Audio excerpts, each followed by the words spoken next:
And we're back to learning HTML, and this time I'm going to show you the summary tag.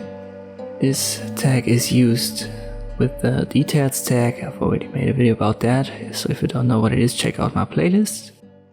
But I'm going to give you a simple example right here. So we need the details as the outer element, and nested inside you usually have a paragraph, and on top of it the summary.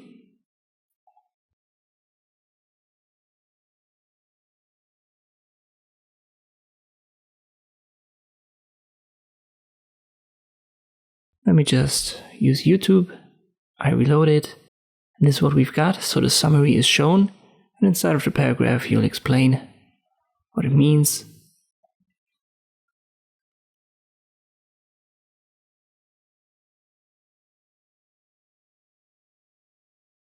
And if I now refresh it, you can see that YouTube is shown, but the paragraph inside is only shown when you open the details, like this, with a left click. There are no specific attributes or anything for summary. So this is already everything that there is to know about this tag. I hope this video was helpful. Thank you for watching, and I'll see you next time.